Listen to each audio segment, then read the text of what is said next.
Talk about a crusher. Yes! Oh! Are you kidding me? And gone!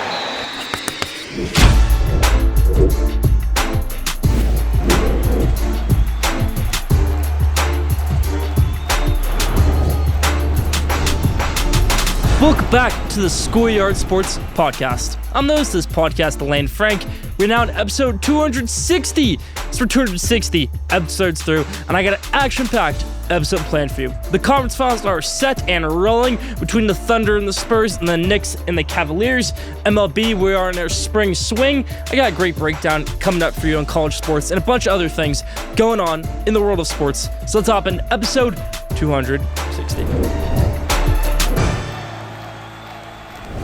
Let's start off episode 260, how we always do, with our headlines. And in the NBA, the Oklahoma City Thunder and the San Antonio Spurs have officially started the rivalry. If you thought, the in-season tournament started it or any of the other games started it, no, you are wrong. This is the start of the rivalry. Victor Wembanyama versus Shai Gilgeous-Alexander. It is so exciting to watch. I mean, the Spurs have had the perfect rebuild. And the Thunder, same with them as well. The Thunder at one point in time were really going for that superstar kind of team when they had Carmelo Anthony, Russell Westbrook, Paul George. You give up Paul George and get SGA out of it. You get a lot of good players on this team. And for the Spurs, I mean, it's years of rebuilding. It's getting Wembanyama. It's getting Devin Vassell. It's getting Stephon Castle. These great guys. Dylan Harper, number 2 overall pick last year. I mean, really going from second worst to second best in the NBA right now. The San Antonio Spurs. At time of this recording, Spurs took game 1. What a great game that was. Expecting to see one of the best series of all time between the Thunder and the Spurs. And I'm sure it won't be the last we see for a very long time. Next series, we got Cavs versus the Knicks. I mean, it's obviously going to be a great series. And something I want to point out right here is, at the start of the season when Jason Tatum wasn't on the Celtics and, the Knicks were playing well, people really thought this was going to be the Eastern Conference Finals. And then come playoff time, people were kind of skeptical of it. The Cavs were the 4 seed, the Knicks were the 3 seed. We get this matchup now, and I'm very excited to see how it plays out. Going on game 1 right now, I think this is the year the Knicks do clinch it, though, and get into the NBA Finals. Jason Kidd got fired today by the Dallas Mavericks, almost said Orlando Magic, because I do think that is his next landing spot, Jason Kidd, as an NBA head coach. Jason Kidd, you're going to get. He's going to be a good coach for you. He can maybe get you to the finals because he did do that with Dallas. That was his best season. I think this is a little bit maybe of a premature firing, but we know Masai Ujiri, we know Mike Schmitz, the 2 guys in charge now in Dallas, want to get their own guy in there, which is why they are firing Jason Kidd. That's really all the news I got for you in the NBA. Jamal Mosley, also former Orlando Magic head coach, heading to New Orleans Pelicans. Now in the NFL, Aaron Rodgers has signed with the Pittsburgh Steelers. It'll be his 2nd straight year in Pittsburgh, reuniting with Mike McCarthy, his former coach in Green Bay. How are they going to do next season? Leave your answer in the comments. In the MLB, my New York Mets offense is staying hot. It's really just the pitching at this point, but they did win the series against the New York Yankees. They did put up the most runs, I think, of any extra inning of all time the other night, with 10 runs in the 12th to win 16-6. Tonight, the Mets are playing great as well on offense, not so much on defense, but, good to see the way the Mets are playing.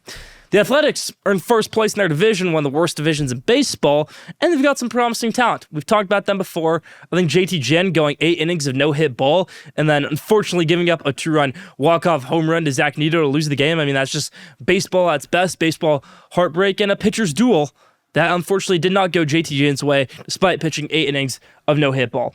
Fernando Tatis Jr. is not even coming close to hitting a home run. Has no home runs in the season, but isn't really impacting his team. The Padres are first in that division. They might win it for the first time in a while. So I don't think this Tatis situation of him having no home runs, I don't think they care that much because they are winning games. Dodgers, they're trailing the Padres at this point, even with the way the Padres superstars have been playing. Dodgers are dealing with some injury issues. Tyler Glasnow, Blake Snell. We're just going to have to wait and see the situation. But I always say the Dodgers figure out their lineup and their rotation come playoff time, and that's when they strike you the best. Now, the last thing in the headlines in golf, we just wrapped up the PGA Championship where Aaron Rai, the Englishman who plays with iron covers and 2 gloves, won the PGA Championship. It was very hard out there in Philly at Aronimink.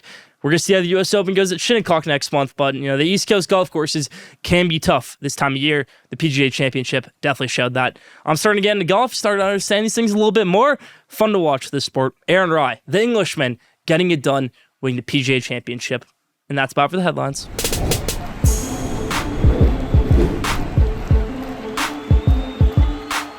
Now, take of the week. This week's take of the week is former St. John's, Celtics, and Cavaliers point guard R.J. Luis, who just committed to LSU, should not play college basketball again.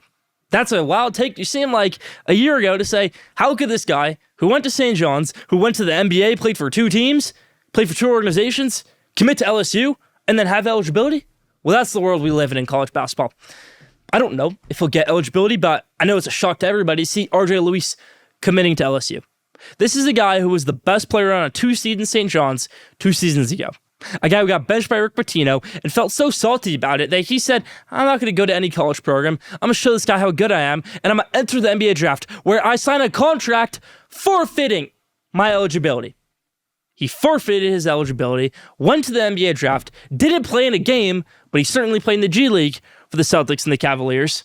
Didn't play in the NBA? That is one thing. But in my opinion, you knew what you were doing when you signed the paper. You knew what you were doing when you left St. John's. Will Wade, LSU basketball coach, has done plenty of things this offseason to make everybody upset. The college basketball world has done him dirty in the past. He is trying to do the same. This is the cherry on top, bringing in a guy who was one of the best players in the country 2 years ago, who has pro experience now in the NBA world, to come and play for him at LSU.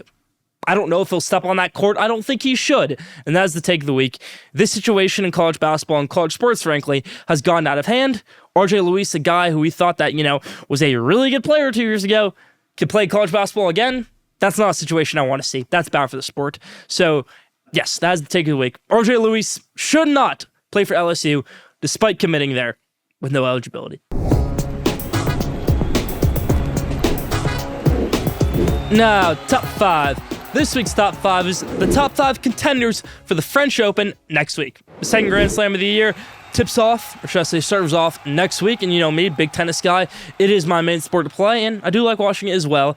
Carlos Alcaraz, world number 2, is out for this and for Wimbledon, so it seems like it's Yannick Sinner's for the taking in the world number 1, but there's still some contenders in there. So here are the top 5 guys I think can win the French Open this year. Number 5, Ben Shelton. You might think that Ben Shelton has no chance because he's an American and he hasn't had particularly amazing results on clay, but he is world ranking number 6 now. He did just win his first clay tournament, I think in Germany last month. He did do well at the French Open last year and got to the round of 16 where he did lose to Carlos Alcaraz, the champion, in 4 sets. We don't know what happened if he didn't run into Alcaraz. So Ben Shelton, my favorite tennis player to watch, number 5 on my list. Number 4, Casper Ruud. This is a guy who has fallen mightily in the rankings to world number 17 after finishing up at, world top 3 in 2022. He also made the French Open final in 2022, I think also in 2023. So Casper Ruud is a guy to watch out on clay, especially at Roland Garros.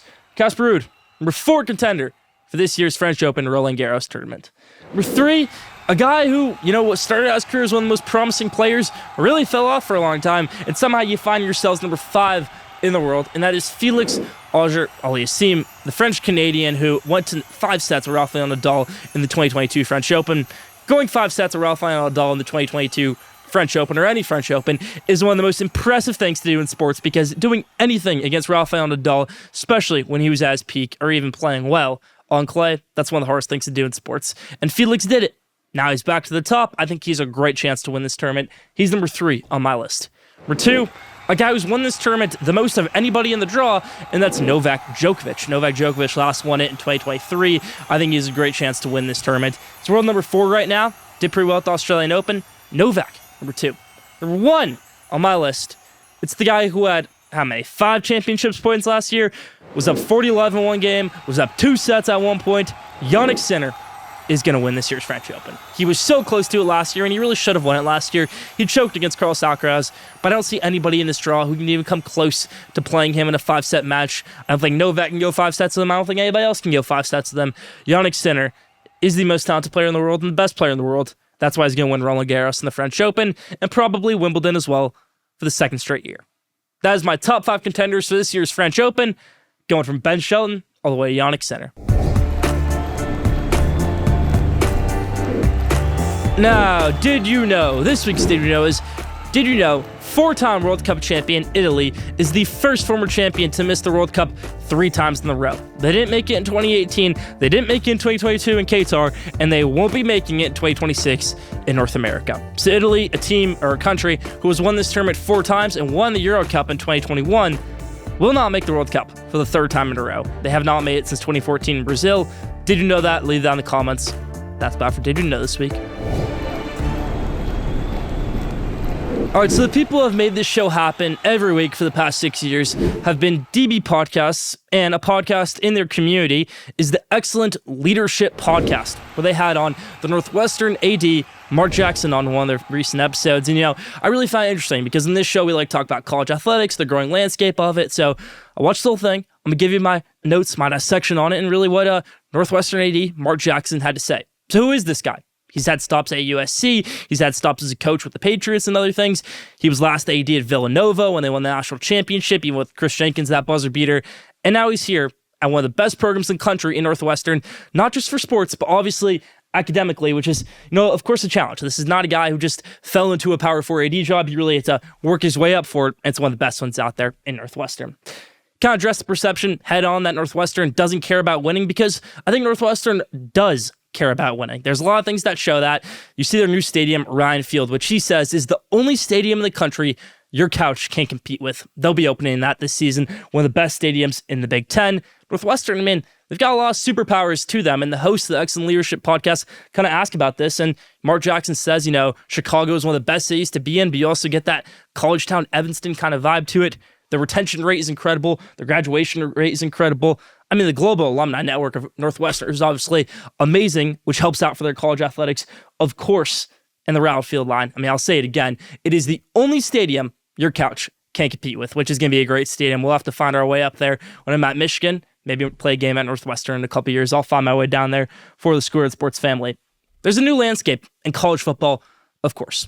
Teams have football GMs. I know a couple, but Northwestern, they had to add one, and they're kind of changing what it should be, because some schools, it's a pure on scouting guy. Some schools, it's a pure on money guy. Northwestern kind of doing it both ways. You're working with the chief revenue officer to work out the contracts of the players, but you're also working with the head coach on a day-to-day basis, and it really is an uncertain position out there, because you think you can only have one for all sports. Now you're starting to add one for football, for basketball, for women's basketball, for tennis, whatever it might be, and you have to allocate all your NIL funds to it.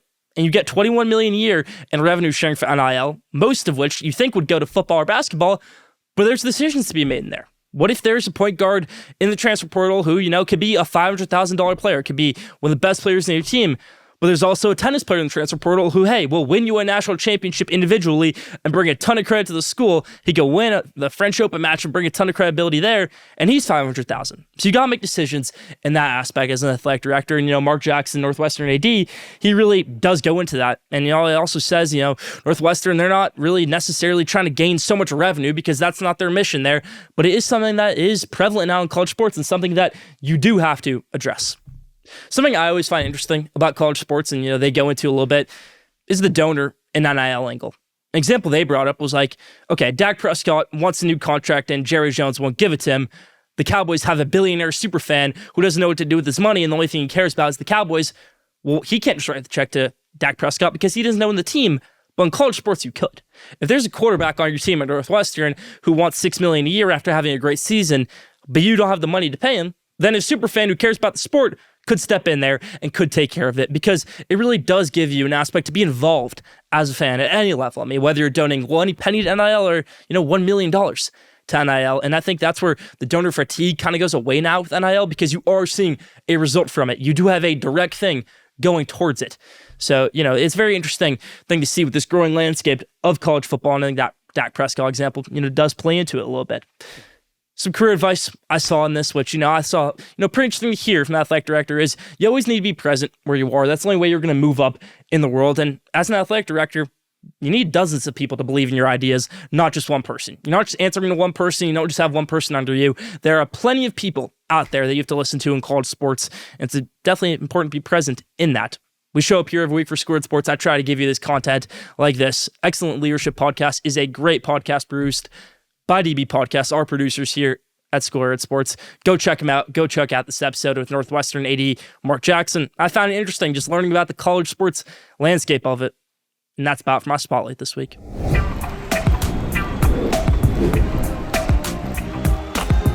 Now, still a little what lane would I take / my GM hat here, going with the Cleveland Browns in their quarterback situation, because they have a very talented team. They've got a lot of stat guys here, but they also have 4 quarterbacks who can make starts in the NFL.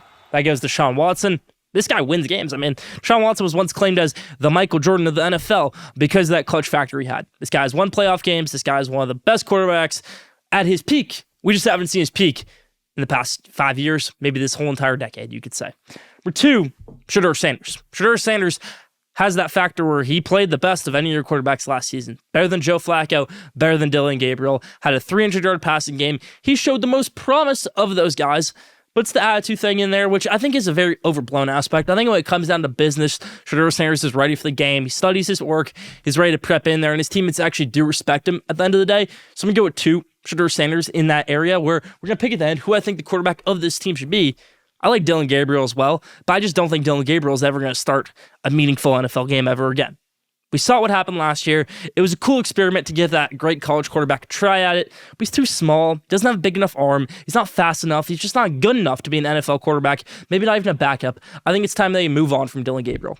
The guy who intrigues me the most out of this group is actually Taylor Green, the 6'6" demon from Arkansas, the guy who runs so fast, the guy who's so big, the guy who throws so far. He's like a Joe Milton, but maybe even a little bit better at this point. He's a freak of a nature. I mean, he could play quarterback, he could play wide receiver, he could play running back, he could play tight end. You want to put him on defense? Maybe that would work too. But for right now, Taylor Green is a quarterback, and I think you do give him that opportunity over Dylan Gabriel. So for Dylan Gabriel, I would trade him. For Taylor Green, I'd make him your third string. And for week 1, I'd trot Deshaun Watson out there. I know what it sounds like for Shedeur Sanders, but hey, you're a second-year quarterback. You don't need to be starting that season opener yet. We've seen guys at this point in their career not start the season opener. Look at Jordan Love. He's a $55 million a year contract. He didn't make his first start until year 3 in that opener. Just my opinion on that. I think Deshaun Watson is going to be the starter. If he plays great. You get rid of Shedeur Sanders, you send him somewhere else. Or you keep him as a backup because that's a great piece to keep as a backup. But for right now, Deshaun Watson will be their starting quarterback in my opinion because this guy wins when he's healthy. And they've got a great team to back it up. Look at that running back room of Keyshawn Judkins and Dylan Sampson. Those second-year guys are coming into a great situation where they had great seasons last year, and they're just going to do big things in Cleveland. The receiving core, they drafted 2 guys in the first and second round in Casey Concepcion and Denzel Boston. You've also got Jerry Jeudy, who had a resurgence last year, really a rebirth as a wide receiver. So those 3 guys, Jeudy, Boston, and Concepcion, are going to be very talented playmakers. Harold Fannin, one of the best tight ends going forward in the NFL, in my opinion, is going to be a great player for them. And he was a diamond in the rough, a guy who was great in college football and got picked low in the draft by the Cleveland Browns. Now he's going to be a great player next season. We saw flashes of it this year. They picked Spencer Fano to help out that offensive line, which is very weak, in my opinion. But Spencer Fano, I mean, that's a guy who I had number 1 on my big board for offensive linemen. He's going to be a special talent for them to protect whoever this quarterback, whoever this running back room starting might be. The defense, it's taken care of. Denzel Ward in the secondary, and then Myles Garrett and Mason Graham up front to take care of it. I think it's a great team, actually, all around the Cleveland Browns. It's about choosing that signal caller. I think it's going to be Deshaun Watson under center. I do. I don't think they're afraid to push Shedeur Sanders out there. I don't think we'll see Dylan Gabriel. I don't think we'll see Taylor Green this season. It's really between Shedeur and Deshaun Watson. If I was Andrew Berry, if I was Todd Monken, I'd go Deshaun Watson and keep Shedeur Sanders close by because this is a great team, and I think that quarterback situation will figure itself out by week 5, by week 6, whenever it needs to. But that's the lane I would take with the Cleveland Browns.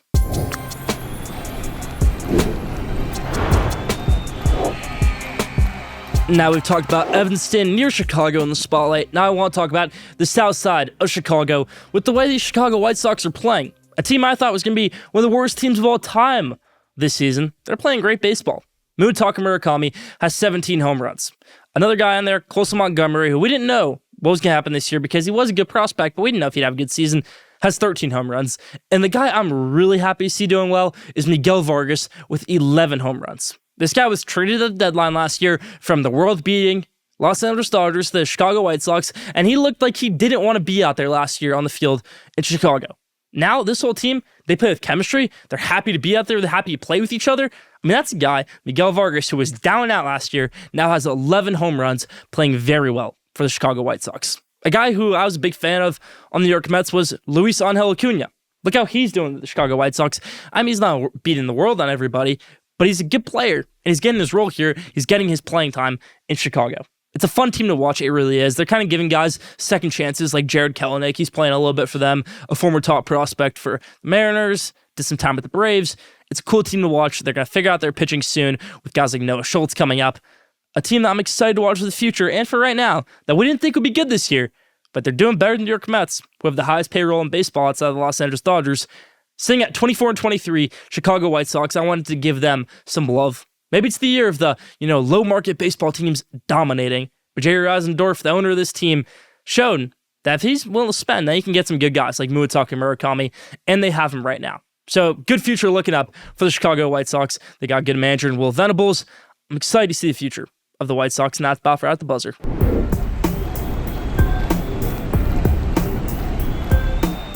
Now, the best for last question of the day. This week's question day is, who will be the best host city for this year's World Cup? There's a lot of great cities hosting it, and something I wanted to point out is this is probably the biggest stadiums we're ever going to see in the World Cup because North American football stadiums are bigger than any stadiums in the world. Arrowhead Field, Gillette Stadium, those cities are hosting. We got a lot of great cities. We got Dallas hosting, we got Houston hosting, we got Atlanta hosting, we got domes, and we got some outdoor stadiums, and it's going to be great to watch. So who will be the best host city for the 2026 World Cup? If you can think of somebody in Canada, go for it. If you can think of a city hosting it in Mexico, go for it. We got the final at MetLife Stadium. It's going to be hot out there, but fans are going to enjoy it because that is a very big stadium. Who will be the best host city in this year's World Cup? That's about for question day this week. That's about for Schoolyard Sports on Lane Frank, episode 260. Thank you for tuning in. Follow Schoolyard Sports on Instagram at Schoolyard Sports. Follow Schoolyard Sports on X at Schoolyard Sport. Don't forget to subscribe, rate, and review for the best sports content in the world. Be back here next week. Episode 261. Stay tuned.